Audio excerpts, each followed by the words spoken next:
I was one of the Native American children, adopted at birth and removed from our country's Indian reservation system. I was raised in a small middle-class farming community, but was never told of my true American Indian heritage. It was still taboo back in those early days. The years passed, and in 1987 I lost both parents. While going through their personal belongings, my wife discovered my adoption papers and she began a search. 5 years later, I was reunited with my biological Lakota family, living on the Lower Brule Sioux Indian Reservation of South Dakota. I am a son of two mothers and a product of two worlds that had collided, but I have an equal amount of love and pride for both.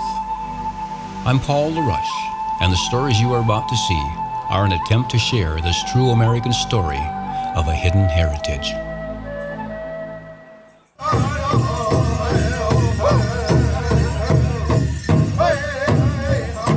I'm Paul LaRoche. This week on Hidden Heritage, we're going to travel to the Lac de Flambeau Reservation in northern Wisconsin.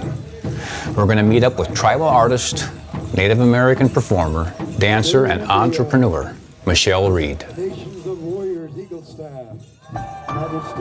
I am Lac de Flambeau Band of Ojibwe, and I dance all different styles. And yes, I've had the honor of dancing with Brule for the past few years. And I also have my own dance company that I run, as well as some other businesses. So I keep very busy with dancing and sewing and beading and all things traditional. Tell me a little bit about how many years you've been doing this and what goes into getting your regalia put together. Well, since I was little, my mom taught my sisters and brother and I how to bead and then hand sew. And then eventually I got a sewing machine and learned how to use that from my sister. So, you know, just learning for the past 40-some years how to do all these things, and then learning to design and put things together, colors and all that. It takes, you know, for beadwork, hours, sometimes years to put a piece together. Sewing is quicker, but it still takes a lot of intense time to sew and do the stitching and, you know, put all the pieces together. How many dances over the course of a year on average do you attend? Since I've been traveling with Brule more, I haven't been to as many powwows. Sometimes I may only go for a day instead of the whole weekend, but I do try to, you know, get to at least one or two a month now, whereas before I would go to 4, even 5 a month if there were 5 weeks in a month. Most people don't know that a powwow, the event itself, is a competition. So how does that work for somebody who's never been to a powwow? Tell them how the competition parts of the powwow work. Okay, well, I grew up going to traditional powwows, so in traditional powwow world, it's totally different from contest. We just go to dance for the love of dancing and for that togetherness, for, you know, teaching our children. And even though it's not a ceremonial time, we do have a lot of ceremony within that, you know, wearing our eagle feathers, bringing in the flags, you know, honoring our veterans. And at the contest powwows, once I moved away from those traditional powwows and where I originally grew up, I found that a lot of places only have competition powwows, and it definitely brings the dancers to another level as far as their regalia and even their fitness level and their dancing. Same with the drums, you know, you need to work really hard to be at that upper level that those champion dancers and singers are at. So as far as how the contest works, if you're going to do a contest powwow, you need to show up early on Friday, get ready, register in your category, and then be there ready to go for grand entry. And then they'll have rounds of competition throughout the weekend that you'll participate in. And normally there's a point system involved, and they'll have head judges who choose judges who are knowledgeable on the different styles.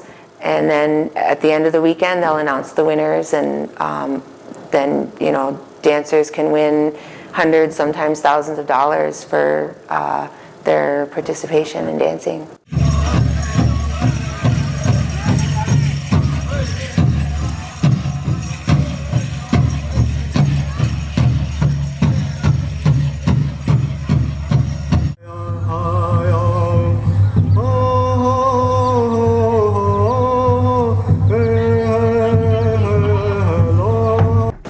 Michelle Reed in the early years. You know, growing up, we went to an all-white school, and that was really difficult. That was a really hard time, I think, for my sisters, my brother, and I. We were really looked down upon, and I don't know that they knew we were Native.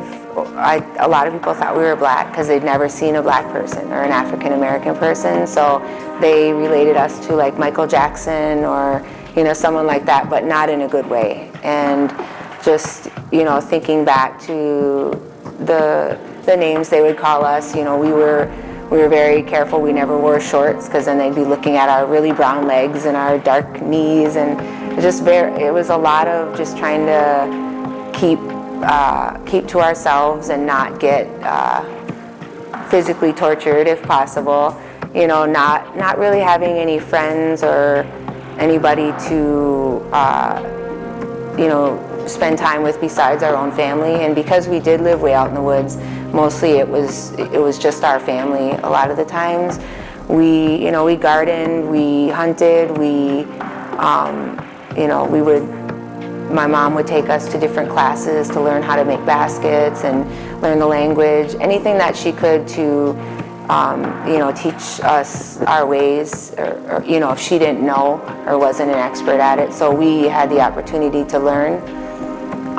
Because when we were going to school, we really were made to feel ashamed of our culture, and I know that she tried to change that feeling in us. And we go to a powwow. I always felt so happy at powwows. I felt accepted. I felt welcome, and because my mom did beadwork and made our outfits, and we helped, but because we had those outfits and stuff, people always admired that about our family, about my mom, and it was just a totally different feeling from being at school and just being looked down upon and treated just as less than.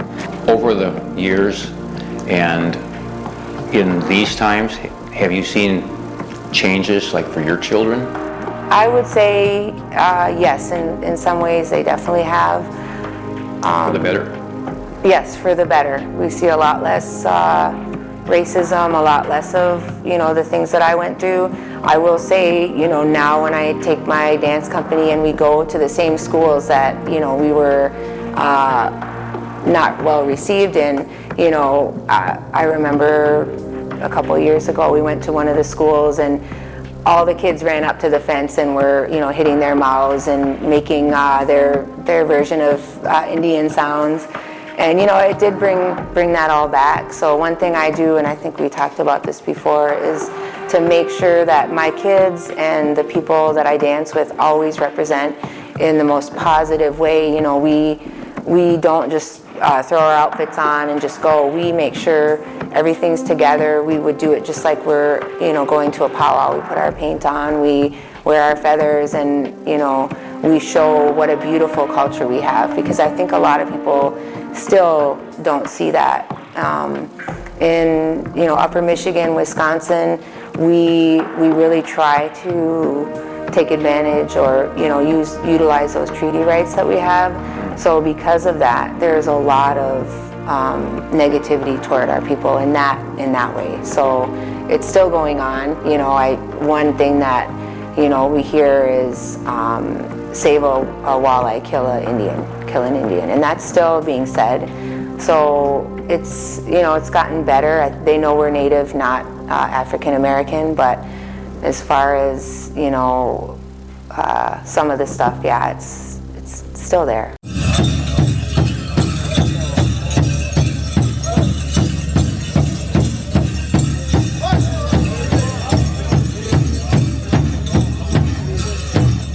Kiwade and Ganua, Quain, Indigenous. Makwanin Dodem, Lac de Flambeau Nindonjaba. My name's Michelle Reed, and my Ojibwe name is Golden Eagle Woman from the north, and I'm Bear Clan from Lac de Flambeau, Wisconsin. Let's talk, tell me a little bit about the event that took place last night. All right, it was really fast. As an observer, I thought it was educational, entertaining, and I had no idea that you guys are even doing something like that. Well, the Waswagening Living Arts and Culture Center, it is the place that our people have been dancing for since the 50s. It was set up as a performance venue to bring in tourists and just a way for our people to just make some extra money during the summer. My grandfather, he danced there. We have family members who still dance there now, including myself. Even when I moved away, I would always come back in the summer and try to at least dance when I was visiting. Yeah.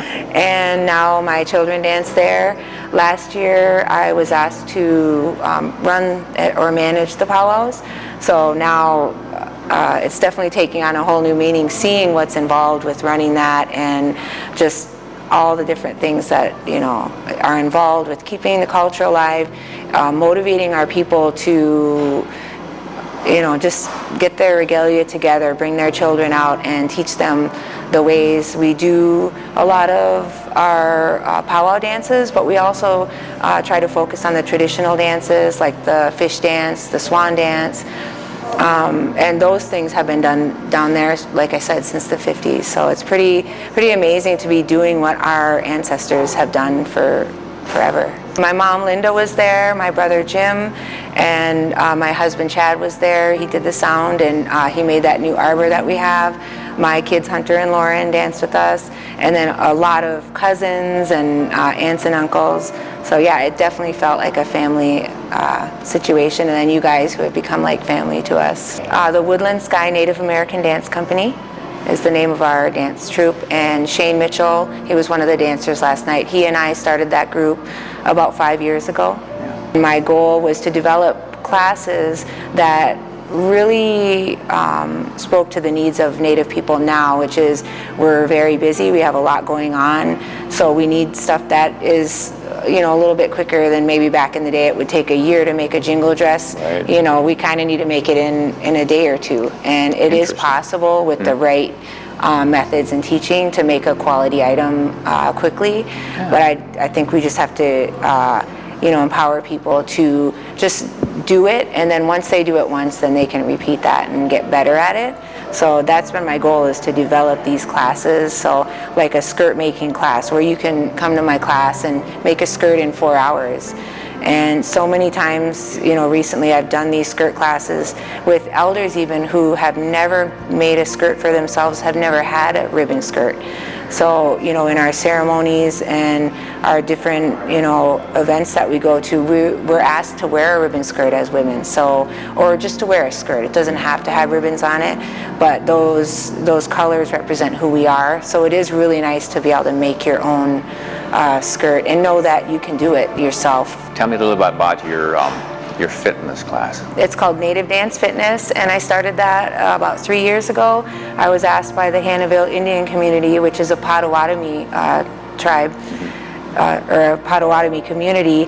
They were looking for a way to keep their tribal employees in shape, but something that related to the culture. And that's actually pretty rare to find something like that. And I have in the past taught, youth classes on dancing and regalia making. So, and I also love fitness. I love Zumba. I love all different types of fitness classes. If you could come to your feet, please, in honor and respect of our colors and our eagle staffs.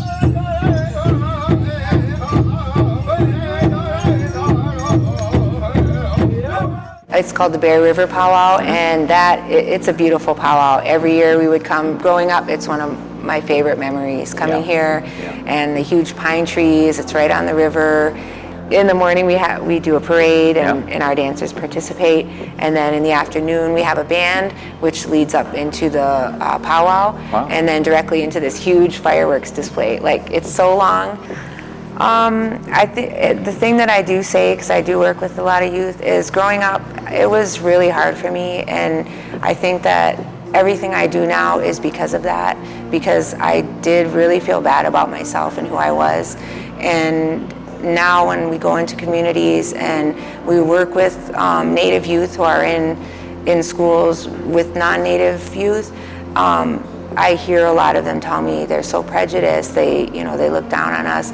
And when I go in there with my dance company, we are trying to inspire them to see the beauty in our culture and to think that it's so amazing that they wish that they could be a part of that, the non-Native youth. So then they can look at those Native youth in a different way, because we do have a beautiful culture, and we have something that a lot of people wish they had, and it's that we still have our culture, and if we can keep it going through our children, then eventually, hopefully, things will change for them. You're pretty contemporary with your art and with your classes, and we're still trying to keep a traditional, like the dance, alive. I think it's important, like, to me, involving the youth and even people, my age, we want something that can fit into our daily lives. Right. And I understand that, tradition is so important, but, we've evolved. Like, I look at our Ojibwe tradition of quill working now has evolved to beadwork, and then, some people have taken it to the level where, everything is done with applique sewing, and phasing out some of the beadwork. So, things are evolving, but as long as we try to keep the traditions in that and still teach that, I think that's important, that we show what the basis is for what we're doing now, and don't forget what the start was, like the quill work to the beadwork.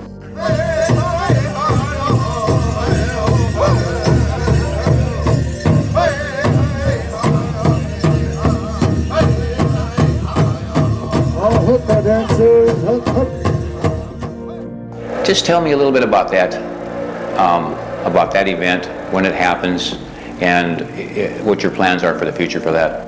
The Waswagening Living Arts and Culture Center in Lac de Flambeau, Wisconsin. We just recently had a multi-million-dollar renovation, and it's really beautiful to see that, that structure that has been up for many years, providing a place for us to practice our culture during the week, is now revitalized. We have an Ojibwe village down in the bowl, on the water, on the lake, and included in that we have a traditional wigwam, and we have fish traps. We have all different items that are in the village that people can see and learn about. Every Tuesday we have our powwows, and it is more of a show. The bowl has always been a show, a way to bring in visitors to learn about the culture, and a way also for our community members to make extra money during the summer. So that's actually why that started years ago. We don't have a word for goodbye. We say, until we meet again or see you next time, but our word for hello is buju, and then thank you is miigwech.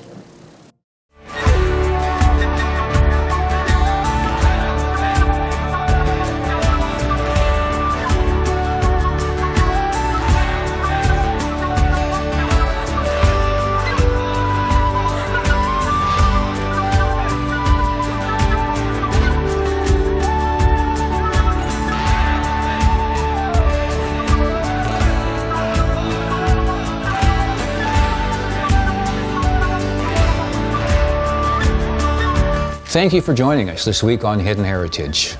In Lakota, we say Matakaway Oyasin, and that means we are all related.